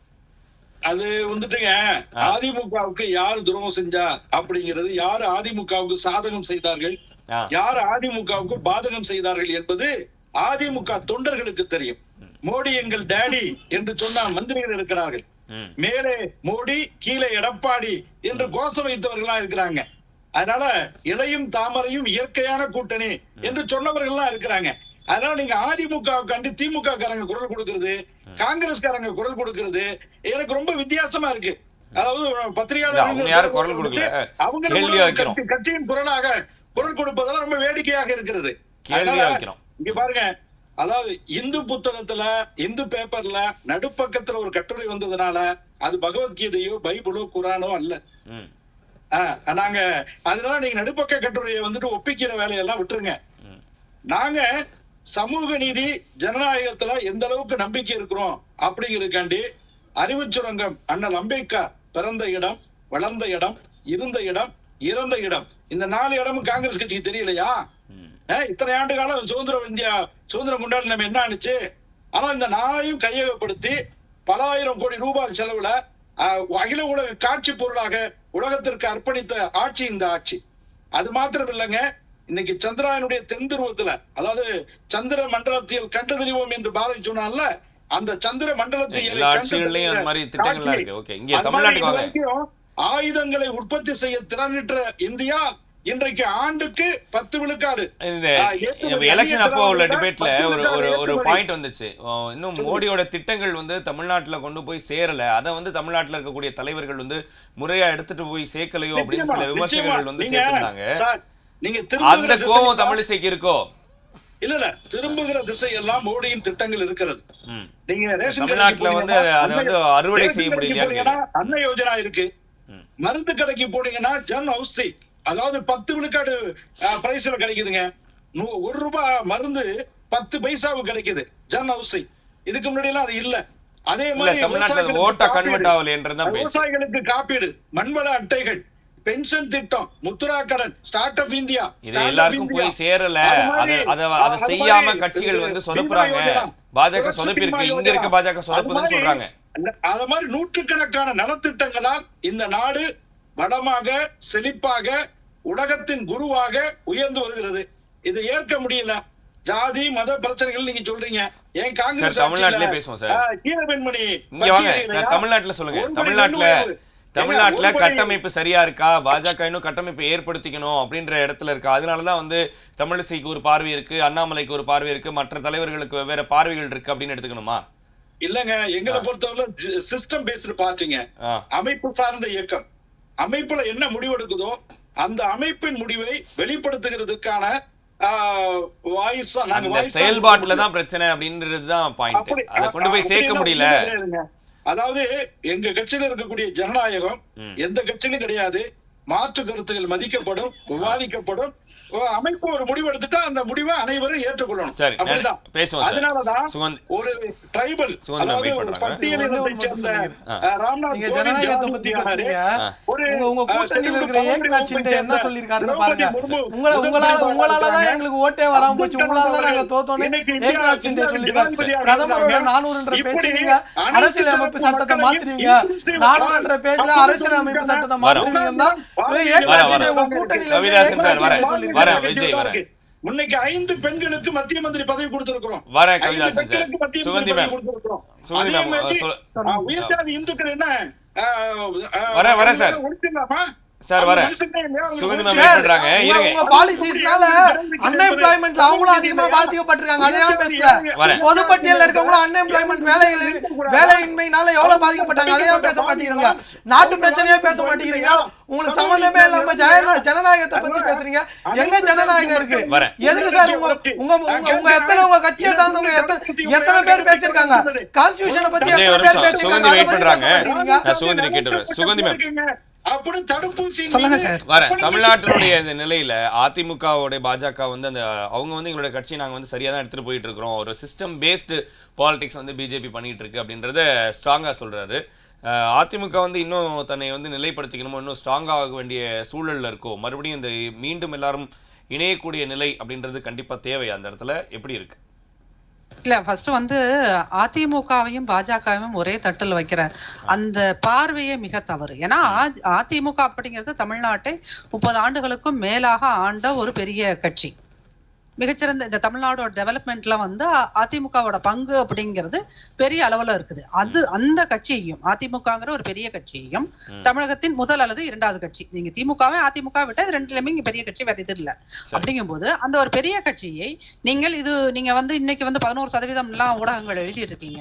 அது டெஃபினட்டா பாஜக கூட்டணிக்கு கிடைச்ச ஓட்டு தானே ஒழிய பாஜக என்கின்ற தனி கட்சி இன்னொரு தடவை இந்த 26 தேர்தல்ல தனியா 234 தொகுதிகள்லயும் நின்று தன்னை நிரூபணம் செய்தாதான் அதோட ஓட் பேங்க் எவ்வளவு இருக்குது அப்படிங்கிறது. அப்படி பார்க்கும்போது உங்களுக்கு இன்னமும் அது வந்து 5% தாண்டாத ஒரு கட்சி தான். அப்போ ஒரு சிங்கிள் டிஜிட்ல இருக்கிற கட்சி வந்து உங்களுக்கு பேசலாம். விஜய் சொல்லுங்க. அதாவது சார் சொன்னாரு, நீங்க எத்தனை ஏக்நாத் ஷிண்டே அவர்கள் சொல்லியிருக்காரு, மகாராஷ்டிரா முதல்வர் உங்க கூட்டணியில ஒரு முக்கிய அங்கம் வகிக்கிற ஏக்நாத் ஷிண்டே சொல்லியிருக்காரு, உங்களால தான் அவங்களே தோத்தாங்கன்னு சொல்லியிருக்காரு. பிரதமரோட பேச்சு கான்ஸ்டியூஷனை மாத்திடுவாங்களோன்னு எங்க மக்களுக்கு அச்சத்தை ஏற்படுத்திடுச்சு அப்படின்னு சொல்லியிருக்காரு. நீங்க சமூக நீதியை பத்தி பேசுறீங்களே, உங்க கட்சியை சேர்ந்த சுமித்ரா மகாஜன் நினைக்கிறேன், அவங்க ரிசர்வேஷனை பத்தி பேசினப்போ அவங்க மேல என்ன நடவடிக்கை எடுத்தீங்க? உங்க இப்போ கேரளாவில் இருந்த ஒரு கர்நாடகாவில் இருந்த ஒன்றிய அமைச்சர் அனந்த்குமார் ஹெக்டே அவர் கான்ஸ்டியூஷனை நாங்கள் 400 ஜெயிக்கிறதே கான்ஸ்டியூஷனில் சேஞ்சஸ் எடுத்துகிட்டு வரணுன்றதுக்காக தான் சொன்னார். இது மட்டும் இல்லை, அவர் இதுக்கு முன்காலகட்டங்கள்லையும் இது மாதிரி தொடர்ச்சியாக பேசியிருந்திருக்காரு. அவர் மேலே என்ன நடவடிக்கை எடுத்திருக்கீங்க? நீங்கள் ஜனநாயகத்தை பற்றி நீங்கள் எந்த முகாந்திரத்தில் பேசுகிறீங்க? நீங்கள் உங்கள் ஆர்எஸ்எஸ் சித்தாந்தம் முதல்ல ஜனநாயகத்தை ஏற்றுக்கிற சித்தாந்தங்களா? ஏன் சார் இவ்வளோ ஜனநாயகத்தை சமூக நீதியை பற்றி பேசுகிறீங்களே? ஒரு முஸ்லீம் உங்கள் அமைச்சரவையில் இருக்காங்களா? ஏன் முஸ்லீம் எம்பிஸ் எத்தனை பேர் இருக்காங்க உங்களதுல? இது எதுவுமே இல்லாம சமூக நீதியை பத்திலாம் நீ பாஜக பேசவே கூடாது. சுகந்தி மேம் சொல்லுங்க, கண்டினியூ பண்ணுங்க. அப்போ நீங்க என்னன்னா அதிமுகங்கிற ஒரு பெரிய கட்சியை, அது இவ்வளவு ஓட் பேங்க் இருக்குன்னு ப்ரூவ் பண்ண ஒரு கட்சியை, இரட்டை இலக்கத்தை தொடாத மீடியாக்கள் மட்டும் திரும்ப திரும்ப அது கூட்டணியோடு சேர்ந்து 10% 11% அப்படிங்கறத சொல்லாம அது பாஜக பெற்ற இடம் மாதிரி திரும்ப திரும்ப இங்க சொல்லிக்கிட்டு இருக்காங்க. அது பாஜகங்கிற கட்சி திரும்ப ஒரு தடவை 26ல நீங்க ஒட்டுமொத்த தமிழ்நாட்டிலே 234 தொகுதிகள்ல நின்று இதுதான் உங்களுடைய ஓட் பேங்க் அப்படின்னு ப்ரூவ் பண்ணா அது மிக நிச்சயமாக 5% மேல தாண்டாது. இப்ப இந்த 11% அப்படிங்கிறது it's all because of PMK and TTV to some extent. இவங்க 2 பேர் தான். ஏன்னா பாரிவேந்தர் பெரிய ரோல் பிளே பண்ணக்கூடிய, அவருக்கு ஒரு 0.5% கூட ஓட் பேங்க் இல்லாத ஒருத்தர். பெரம்பூர்ல மட்டும் அவர் அந்த உடையார் மக்கள் அதிகமாக இருக்கின்ற பகுதி அப்படிங்கிற வச்சு நீங்க இதெல்லாம் பார்க்கும்போது என்னன்னா, பாஜக ஒரு தமிழ்நாட்டுல கால் பதிக்கிறதுக்கு நான் இது ஒரு வெற்று கோஷமா சொல்லல, நான் இது சயின்டிபிக் அப்ரோச்சோட சொல்றேன். பாஜக காரங்க மாதிரி நான் இது அப்படி பிளாங்கா பிளண்டா நான் சொல்ல விரும்பல. நீங்க இங்க நீங்க தமிழகத்தை பிடிக்கும் வரை, நான் இப்ப 26ல நாங்க பிடிச்சிருவோம், அப்புறம் 31ல பிடிச்சிருவோம், 36ல பிடிச்சிருவோம், இவங்க ஏதோ ஒரு டார்கெட் பிக்ஸ் பண்ணலாம். But it's not an easy joke. அது அவ்வளவு சீக்கிரமா உங்களுக்கு நடந்துராது. காரணம் என்ன அப்படின்னீங்கன்னா, அடிப்படையில் தமிழர்களை நீங்க புரிஞ்சுக்கணும். தமிழர்கள் ஒருபோதும் மதத்தை ஒரு பேஸா அரசியலா வச்சு பேசுறவங்களை ஒருபோதும் ஏத்துக்கொள்ள மாட்டார்கள். 2வது, தமிழர்கள் அதிமுகவுக்கு போடுவாங்க, திமுகவுக்கு போடுவாங்க அப்படின்னா, ஏன்னா இந்த 2 கட்சிகளும் ஏதோ ஒரு வகையில உங்களுக்கு டெவலப்மெண்ட் அப்படிங்கிறதையும் உங்களுக்கு வேலை வாய்ப்பு அப்படிங்கிறதையும் எல்லா வகையிலையும் வளர்ச்சி அப்படிங்கிறதையும் அது உங்களுக்கு டெலிவர் பண்ணிக்கிட்டே இருக்குது. காமராஜர் ஆட்சிக்கு பின்னாடி, காமராஜர் அமைத்த முதல் 9 வருடங்கள் அந்த காங்கிரஸ் ஆட்சியும் சரி, அதற்கு பிறகு அமைந்த திமுகவும் சரி அதிமுகவும் சரி, உங்களுக்கு இங்க யாரு இது என்ன ப்ரொபோர்ஷன்ல கொடுத்துருக்காங்கிறதா இங்க வித்தியாசமே ஒழிய, இவர்கள் இதே உங்களுக்கு டெவலப்மெண்ட் அப்படிங்கிறது தமிழ்நாட்டில் இருந்துட்டே இருக்குது. வளர்ந்த அதிகம் படித்த மக்கள் இருக்கின்ற டெவலப்மெண்டோட ருசியை உணர்ந்தவர்கள் ஒருபோதும் பாஜக மாதிரியான ஒரு மதத்தை வச்சு பேசிக்கிட்டே இருக்கிறது, அப்புறம் ஃபில்தி லாங்குவேஜ்ல இவர்களுடைய தலைவர்கள் யாருக்குமே டீசென்ட்டா ஃபேக்ட வச்சு பேசவே தெரியாது. அவங்க எப்போதுமே செயற்கையான ஒரு டேட்டாவை உருவாக்கி செயற்கையான பொருட்களை உருவாக்கி தான் அவங்களால பேச முடியுது. அப்படிங்கும்போது இப்ப இந்த இவர் அண்ணாமலை அவர்கள் வந்ததுக்கு பிறகு அவர் உங்களுக்கு பாத்தீங்கன்னா திமுக 2.0 திமுக 3.0ன்னு அவர் சும்மா நீங்க பிடிஎஃப்ல எதை வேணாலும் போட்டுட்டு பண்ணலாம். பிபிடி உங்க கையில இருக்குது, பிபிடி டெக்னாலஜி தெரிஞ்சவங்க எல்லாரும் அந்த சாஃப்ட்வேர்ல ஒர்க் பண்ண தெரிஞ்சவங்க எல்லாருமே அதை சொல்லிட்டு போகலாம் சார். பட் நீங்க அண்ணாமலை அதை பேசுவதற்கு ஒரு தனிப்பட்ட மனிதரா அவருக்கு என்ன தகுதி இருக்குது அப்படின்னு பாத்தீங்கன்னா, அவர் மேல பல ஊழல் குற்றச்சாட்டுகள் வந்துகிட்டே இருக்கு. இப்ப ரீசெண்டா இந்த 3 வாரங்களாக பத்திரிகைகள் என்ன சொல்லிட்டு இருக்குது, அண்ணாமலை அவர்கள் எலெக்ஷன் முடிஞ்சதுக்கு அப்புறம் சொல்ற பத்திரிகைகள் சொல்ற விஷயங்கள் என்னன்னா, அண்ணாமலை எலெக்ஷனுக்கு கொடுத்த காசுகள் எல்லாத்தையும் தானே வச்சுக்கிட்டார்னு. அந்த கேள்வியை எந்த மீடியாவும் இன்க்ளூடிங் எந்த மீடியாவது அண்ணாமலை கிட்ட போய் நேரடியா கேட்கறதுக்கு தைரியம் இருக்கா? சார் உங்க மேல குற்றச்சாட்டு இப்படி சொல்றாங்க, கொடுத்த காசு நீங்கள் அப்படின்னு பத்திரிகைகள் எழுதுகின்றன, பத்திரிகைகள் கேள்வி கேட்கின்றன. அப்ப அந்த இதை நீங்க ஏன் உங்களால சொல்லவே முடியல? அப்ப அதுக்கு இப்ப அதே அண்ணாமலை அவர்கள் மீதுதான் அவர் தாராபுரத்துக்கு பக்கத்துல ஒரு ஊர்ல, பழனிக்கும் தாராபுரத்துக்கு இடையில ஒரு ஊர்ல இந்த மாதிரி சொத்து வாங்கி வச்சிருக்காரு அப்படிங்கறத ஆத்தென்டிகேட்டடா அவரோட சர்வே நம்பர் முதற்கொண்டு எழுப்பினார்கள். யாருமே அவர்கிட்ட கேள்வி கேட்க முடியலையே. அப்போ தனிப்பட்ட மனிதராக அப்புறம் அவருடைய அந்த 1 கோடி ரூபாய் வாட்சுக்கு அவர் 3 மாசம் பதில் சொல்லிட்டு இருந்தார். சார் ஏப்ரல் 1ஆம் தேதி நான் பதில் சொல்வேன், மே 1ஆம் தேதி நான் உங்களுக்கு எவிடன்ஸ் கொடுப்பேன், ஜூன் 1ஆம் தேதின்னு ஒரு டேட் பிக்ஸ் பண்ணி உங்களுக்கு எவிடன்ஸ் கிரியேட் பண்ணி தராரு ஒருத்தர் அப்படின்னு சொன்னோம்னா, அப்ப தன்னளவில் எத்தனை நீங்க ஒரு தலைமை பொறுப்புக்கு 3 வருஷமே ஆன உங்கள் மீது இத்தனை குற்றச்சாட்டுகள் இருக்கின்ற போது உங்களுக்கு வந்து ஒரு 50 வருஷம் ஆன ஒரு கட்சியை, ஒரு 70 வருஷம் ஆன கட்சியை வந்து எந்த இடத்துலயும் நீங்க ஊழல் செஞ்சுக்கிட்டீங்கன்னு சொல்லிட்டு சொல்றதுக்கு எந்த விதத்திலாவது தார்மீக ரீதியாக உங்களுக்கு வந்து ஒரு தகுதி வேணும் இல்லையா? அந்த தகுதி அப்படிங்கிறது அண்ணாமலை அவர்களுக்கு மிக நிச்சயமாக இல்லை. இதே தமிழிசை அம்மா இருந்த போதோ இல்ல அவர்களுக்கு முன்னாடி தலைவர்கள் இருந்த போதோ அவர்கள் மீது வந்து அவங்க ஜாதி ரீதியா பாக்குறாங்க, இல்ல வேற மாதிரியான பிரச்சனைகள், பெண்கள் மீதான பாலியல் ரீதியான புகார்கள் இப்படித்தான் அவங்க மேல வந்ததே ஒழிய யார் மேலேயும் வந்து பணம் சம்பந்தமான ஊழல் சம்பந்தமான குற்றச்சாட்டுகள் வந்தது கிடையாது, அது ப்ரூவ் ஆனதும் கிடையாது. அப்படிங்கும் போது அண்ணாமலை என்கின்ற ஒரு தனிநபர் அடுத்தவர்களை பார்த்து கேள்வி எழுப்பதற்கு, இம்மாதிரி ஊழல் குறித்து கேள்வி எழுப்புவதற்கு அண்ணாமலை ஒரு பிஜேபி நபராகவும் ஒரு தனிநபராகவும் அவருக்கு தார்மீக உரிமை கிடையாது. அதே போல பிஜேபி காரங்க எந்த ஒரு கட்சிக்காரங்களையும் பார்த்து நீங்கள் ஊழல் செய்து விட்டீர்கள் என்று பேசுவதற்கு தார்மீக, இந்த PM கேர் நிதின்னு ஒண்ணு கொரோனா காலத்துல அதை கலெக்ட் பண்ணாங்க, வச்சிருக்காங்களா இன்ன வரைக்கும் அதுக்கான ரிப்போர்ட் அவங்க கொடுத்திருக்காங்களா அப்படின்னு பாத்தீங்கன்னா மிக நிச்சயமா கிடையாது. அப்படிங்கும் போது தன்னளவில் யோக்கியமா இல்லாத யாரோ அடுத்தவனை பார்த்து கேள்வி கேட்பதற்கு தகுதியே அவர்களுக்கு கிடையாது.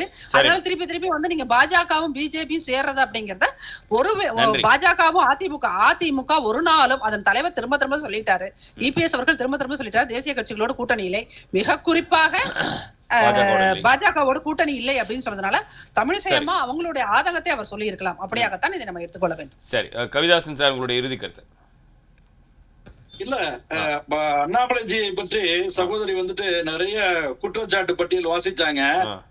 குற்றம் சொல்லலாம், அதற்கு ஏதாவது ஆதாரபூர்வமான விஷயங்கள் இருந்ததுன்னா நீங்களே ப்ரொசீட் பண்ணுங்க. பொது வாழ்க்கையில் அவர் ஊழல் செஞ்சாரு அப்படின்னு. அவர் டெபுட்டி கமிஷனரா பெங்களூர்ல இருந்தவர், IPS ஆபீசரா 10 வருஷத்துக்கு சர்வீஸ் பண்ணவரு. அவங்க மனைவியார் ஒரு பன்னாட்டு கம்பெனி நிறுவனத்தை நடத்தி வர்றாங்க. அதுல நூற்றுக்கணக்கான ஆயிரக்கணக்கான ஊழியர்கள் வேலை செய்யறாங்க. அவர் பிறக்கும் பொழுதே அவங்க அப்பாவுக்கு 100 ஏக்கர் விவசாய தொழிலாளி, ஆட்டுக்குட்டி செல்வங்கள் இருந்தது. சார் அவர்தான் சார் தகர டப்பா வச்சிட்டு நான் காலேஜ் போனேன்னு சொன்னாரு. தகர டப்பா வச்சிட்டு நான் BSc காலேஜ் போனேன்னு மீடியா முன்னாடி சொன்னவருக்கு திடீர்னு 1000 ஏக்கர் 2000 தகர டப்பா வச்சிட்டு போனேன்னு அவர்தானே சார் உங்க மீடியா முன்னாடி சொன்னாரு. தகர டப்பாவை வைத்துக் கொண்டு போனவருக்கு இத்தனை கோடி சொத்துக்கள் எப்படின்னு தான் ஒரு பொது மனிதன் அவர் முடிச்சிட்டோம் சொல்லுங்க சார். அதனால ஒரு ஆனஸ்டான பொலிட்டீசியன்ட்ட இருக்க வேண்டிய அறச்சீற்றம் அண்ணாமலை அவர்களிடம் இருக்கிறது. ஒரு இளம் தலைவர், ஒரு சாதாரண பேக்ரவுண்ட்ல இருந்து வந்த தலைவர், நல்ல படிப்பாளி, நல்ல திறமைசாலி, நல்ல பேச்சாளர், உலகளாவிய அறிவு பெற்றவர், அது மாதிரி அயராது உழைக்கக்கூடியவர். இப்படிப்பட்ட ஒரு புதிய தலைமையை, புதுமையான தலைமையை பாரதிய ஜனதாவுக்கு நாங்கள் தந்திருக்கிறோம். அந்த தலைமை தமிழகத்துல ஒரு பௌதிக மாற்றத்தை ஏற்படுத்திவிடும் என்கிற அச்சத்துல இந்த நிலச்சுவந்தார் அரசியல் பண்ணக்கூடிய, இந்த மன்னர் காலத்து அரசியல் மனோபாவத்தோடு அரசியல் பண்ணக்கூடிய, இந்த ஜமீன்தார் வாரிசு அரசியல் பண்ணக்கூடியவர்களால் இதை ஏற்றுக்கொள்ள முடியாது. முடியாட்சி அரசியல் யார் பண்றான்னு பாருங்க. 26 தீர்மானிக்கும். அவ்வளவுதான். நன்றி சார். விஜய் சார் உங்களுடைய இறுதி கருத்து சொல்லுங்க. காங்கிரஸ் எங்களுக்கும் எங்கள் கூட்டணிக்கும் எல்லாம் நல்லா தான் இருக்குது, தோழமை நல்லா இருக்குது. நாங்கள் எடுத்துக்கிட்ட அஜெண்டாவில் சக்ஸஸும் பண்ணியிருக்கோம்.